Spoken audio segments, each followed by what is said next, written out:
Welcome to the future of education. And now, here's your host, Michael Horn. Welcome to the future of education. I'm Michael Horn, and you are joining the show where we are dedicated to building a world in which all individuals can build their passions, fulfill their potential, and live a life of purpose. And to help us think through how we get there today, our guest hails from Utah. His name is Jon England. He's an education policy analyst at the Libertas Institute.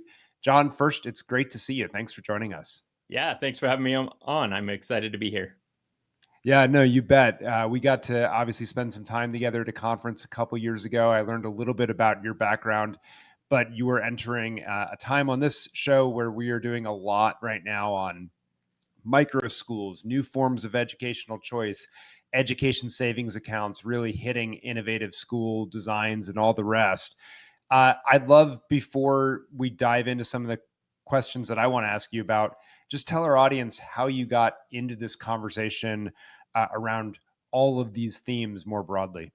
Yeah, so I'm actually a former public school teacher and principal. I lived through the COVID shutdowns and all the craziness that came along with that.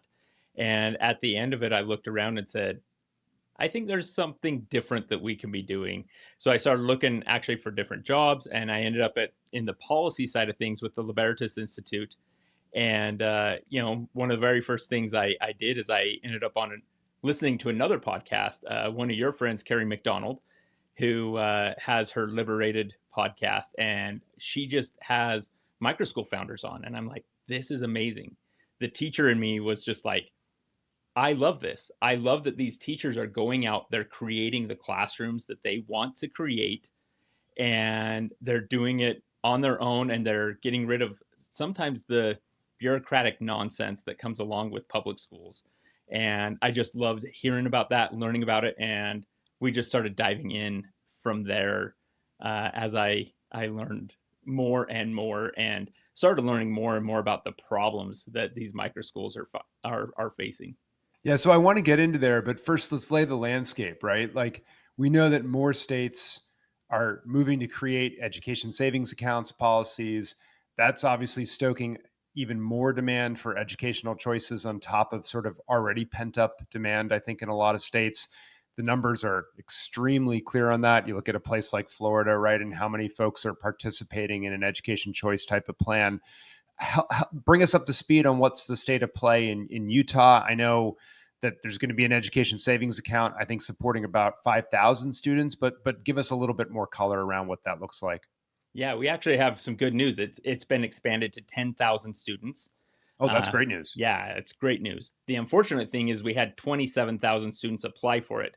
The application just closed just a few weeks ago, and that will go into play for the 24-25 school year.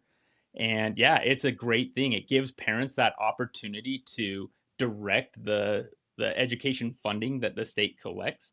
And it does. It makes a difference in how schools operate. It makes a difference in how parents choose what they want. They now feel like they have a choice that's funded, and that's been a great thing. Being able to see these parents, they're excited to be able to use it, but unfortunately, more students won't get it than will that want it. That's 17,000 students who wanted it, didn't get access to it. How does the Department of Education make the choice? Are there criterias in the policy around who gets access to that scholarship and who doesn't? Is there preference order? Is it lottery? How does that work? Yeah, there is a preference order. So low income students will get it first. Last I heard, and this was before the final number was in, they're estimating that probably 6,000 to 7,000 of those scholarships will go to low income families. And then beyond that, there's like the middle income tier and then a higher income tier. The middle income tier makes up the majority of that 17,000 that will not get it, and that will end up being just a straight lottery. So they'll pick and choose. I don't know, whatever it is. I'm pretty sure they won't put anything in like a ping pong ball type thing or anything like that. But they have their way of randomizing which students get it. Yeah, it'd be unfortunate to see like an NBA draft style lottery play out with people's futures right on the line. Right. Okay, so let's shift then. That's the demand side a little bit. We see that there is a lot of demand. A big question, of course, has been then on the supply side, right? How do you meet this burgeoning demand? We know that there are a lot of factors on that. It takes capital up front to start a new school. Education savings accounts dollars sometimes trickle in a little bit later than you need. You have to have a sustainable business model. There are a lot of hurdles to supply into running and operating these schools. You've been doing a lot of work and thinking, I know, on helping make sure the supply side actually meets demand. Tell us about some of that work and what you're learning. Yeah. So in August of 2022, we had just a listening session where we brought in Microschool founders across the state of Utah and said, what are the obstacles that you're running into? Some of them are the ones that you mentioned: capital, it's marketing, letting parents know that they exist, as well as, there were some governmental sides of things. And that's where Libertas really gets excited, because that's what we do is we start looking at laws and what can we do to make a more free market in education. And one of the big things that came up was zoning, where you can put your school, as well as building occupancy, what your building has to look like when you get there. And those are two things that seem to be consistent when I've gone to other conferences across the country.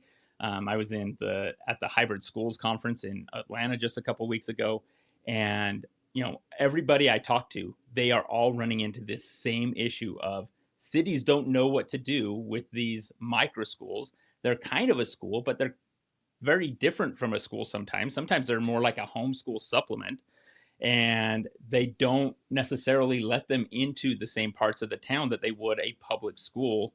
And so they end up being relegated to things like strip malls or busy highways, which aren't necessarily conducive to a great learning environment. Yeah. No, it makes sense. And this has been obviously a long running issue, right? Yeah. Even before ESAs were really on the scene. I remember talking to the founder of Alt School, obviously a microschool experiment that did not end up where he wanted it. But, he was sharing stories about requirements of the town that they were operating in to have bike racks for certain numbers of bikes. And it had to be a specific bike rack manufacturer that you, in fact, bought the bike rack from, for a school that was tiny, right? And didn't need like this extensive bike rack. So obviously you're speaking to some of those zoning, building occupancy issues. Are what's the solution for that? Because that feels very town by town. Are there statewide solutions, or is this really what we're talking about, is going into each town, educating, updating zoning? So luckily in Utah, we can get the state involved, and we just have to convince one legislative body rather than the hundreds of different towns across the state. So most states have what they call preemption, meaning that they can preempt any city ordinance and say every city has to at least, here's the minimum standard you have to do. And that's what we did here in Utah. Is we went in, we worked with the Utah legislature. The sponsor ran a bill which allowed micro schools in all zones, and it reduced some of that building occupancy regulation, meaning that the schools, a lot of times, so they're either regulated like a daycare or as a traditional public school. And as I said before, neither one of those really fit what a micro school is. And so we had to define, and that's maybe one of the drawbacks of it is, I know some people don't want to define what's going on, but in order to reduce the building occupancy, we had to define what a micro school was, meaning 100 or fewer students across the state. And then we allowed them to be in commercial spaces as opposed to the school setting, which is a big deal because a lot of the spaces they're looking at are zoned for commercial. And so it doesn't require a lot of upgrades. Things like adding 4 bathrooms for a class of 20, things like that. That's one of the crazy ones that went in there. Some of the daycare regulations that they ran into was having to change all their outlets to toddler proof for a group of teenagers, right? It just, these types of things that don't make sense and don't fit what they're trying to do. But the cities are, I like that because the cities are trying to work with them. They just don't maybe have a clear path of how to do that. Yeah, wow. Those are some stunning regs. What are you finding that like what's an ideal space or set of spaces that maybe they've historically been excluded from or challenged to get into, that the entrepreneurs that are starting these schools, the educators starting these micro schools, that they were sort of clamoring to get into? Can you give us just some color on, like, if you don't want to be in a strip mall, what does the ideal set of locations look like that you were having trouble with? Yeah, so there's one microschool founder in Bountiful, Utah, which is like 10 minutes north of Salt Lake City. He actually was looking at a more agricultural property, happened to be across the street from a public school, but the city just dragged their feet with the whole zoning and approval process that he lost out on that property. They didn't want another school across the street from the public school, even though his school was only going to have about 100 students in it versus the 400 to 500 that were across the street. So that's one of those areas where they, after they get to be so big, they do start looking for their own property. Another one I'm thinking about is in a very rural part of the state, and they built a temporary commercial building on their property and were running the school out of that because they were mostly wanting to be outside. So really, it just ended up being a place for them to store their stuff and have restroom facilities. But the state said, no, you can't do that, even though the building was basically like one of those portable classrooms that you see at public schools all the time. They denied that. And so that's some of the problems that these schools are running into is they're not a true public school, but even when they're doing some of the things that the public schools do, they're still being denied being allowed to start their school. Others have to classify themselves as a tutoring center or a learning center as opposed to a school, which can affect the marketing of their brand, right? If they're a 5 day a week school, they're not really a tutoring center at that point. That's a Byzantine set of things, I guess you could run down, because you can't false marketing, right? I guess if you're registered as something else, and the state will absolutely go after you historically, I imagine, on those sorts of discrepancies. Yeah, I'm not sure about they've necessarily done that so far. With this microschool movement, it's flown under the radar somewhat to a lot of the regulators, but this is the movement's going to go one of two ways. It's either going to die off, which I don't think is going to happen, or it's going to explode and become way mainstream, very mainstream. And if it becomes very mainstream, that means that the regulators are going to be paying attention, and that's why we needed something like we did in Utah with this law. Makes sense. So I'm curious then. Well, you've done two things in that set of answers. One, you've sort of given lie to the claim that these micro schools will never start up in rural areas, and that this is not something that favors rural kids. You just gave two examples there where it very clearly does benefit them. So that I think is interesting. The second thing is you talked about the definition of a micro school being fewer than 100 kids. I can already hear the pushback I can imagine from many quarters that you experienced, because I know what I would call a micro school, 125 kids. Now, I guess, is that a low or a small private school, and does that go under a different set of regulations? Do they have to get accreditation at that point? Like, what happens once you cross that 100 line in terms of all of these regulations and zoning, et cetera? No, that's a great question. And the intent of what we did with the bill is to make it easier to get started. Once they kind of get up to that 100 range, they're probably fairly well established, and they would then just go be reverted back to the regulations they were uh, uh, subject to before. And so, yeah, that's definitely a problem and something that we want to see, and we keep pushing on. But it's the way of politics too, where sometimes you have to change the number. We started at 150 students or less, and then they came in and said, "Well, no, we want to do 100.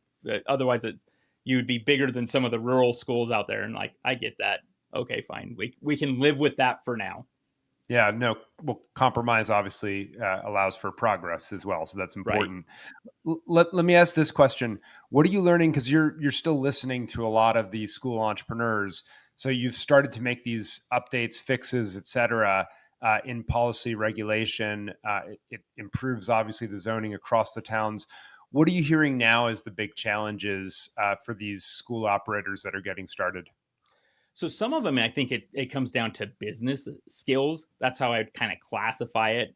A lot of the operators are either former teachers or their parents. They're not necessarily entrepreneurs. They're not necessarily have a business background, and so they'll start their micro school, but they won't necessarily use good accounting principles.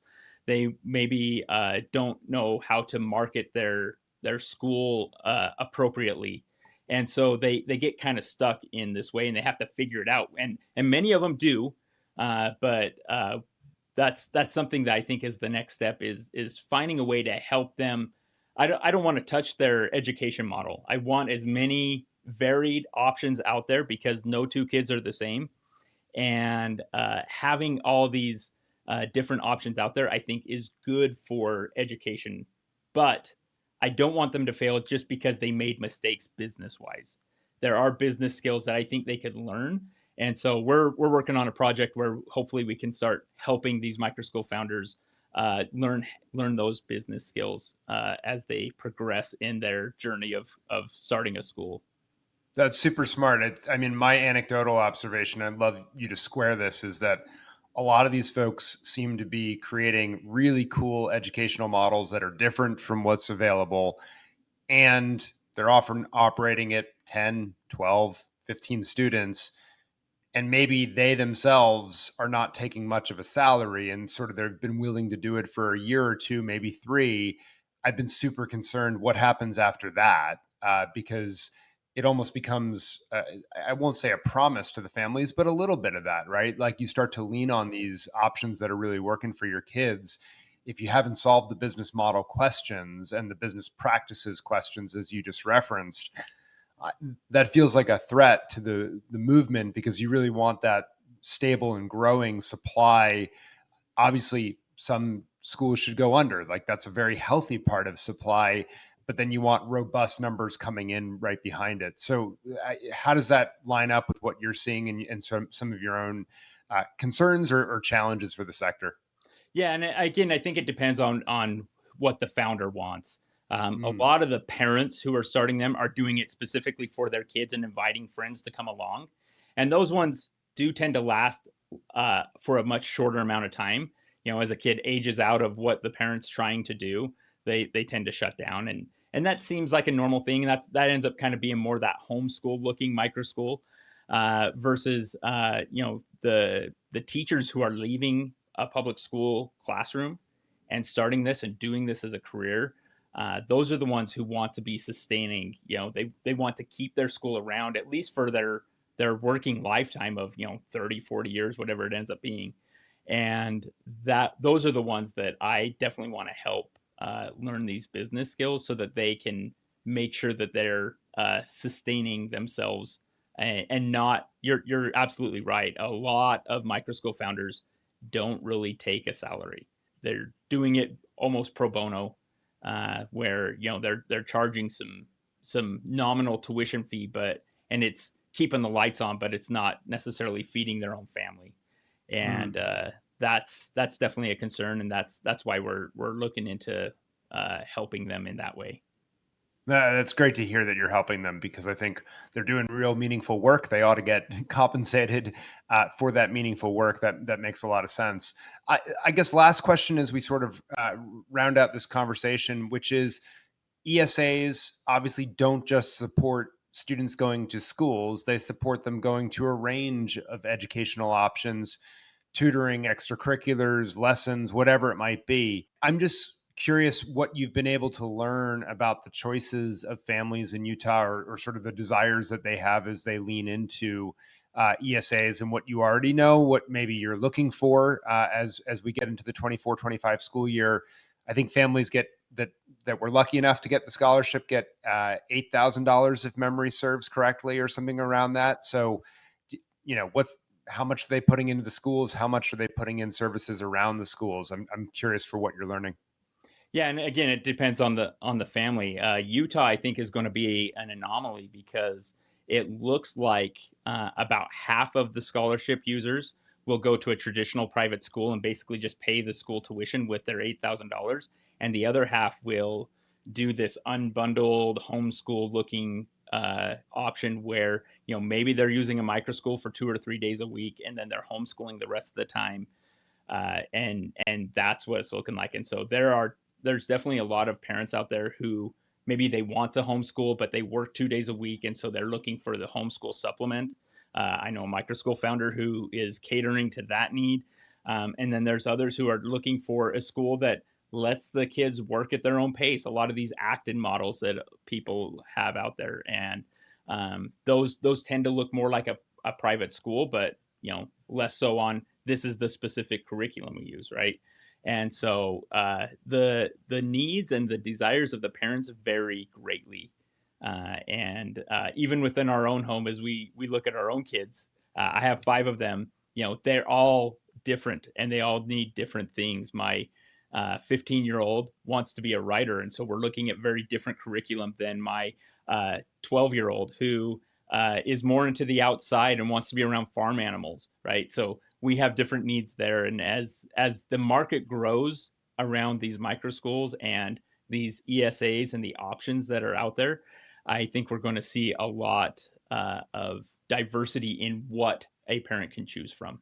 Yeah, that's super interesting on a number of fronts. So I lied. I have one more question off of that, which I'm curious is, you know, a lot of people have observed that in a lot of states, a lot of these micro schools, they're serving younger families, Yeah. elementary, maybe middle school. You've mentioned a couple times high schools now or high school age students going to these options. Are you seeing anything different along those lines as well, perhaps from other states, or maybe you would dispute that characterization? Maybe it's more spread across. The majority of the micro schools are serving kindergarten through 8th grade students.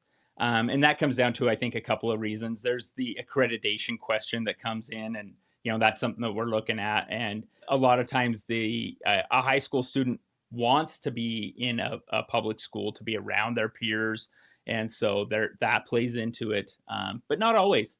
I think as we get more micro schools and these kids who are in that kindergarten through 8th grade start to age into the high school age, I think we'll start to see a lot of micro schools that cater specifically to high school students. I know of a couple, but the vast majority, as you said, are kind of that kindergarten through 8th grade range. More of kindergarten through 6th grade, elementary age is the vast majority. Some go up into that middle school age.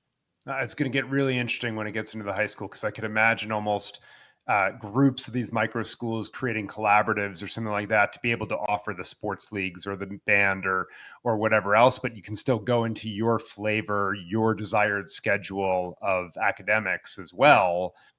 You start doing that, the combinations become endless, I think, and really, really exciting if you can solve for the student that's like, yeah, I want my education choice my way, but I also want to play football or be able to cheer on the sidelines or whatever it might be, right, John?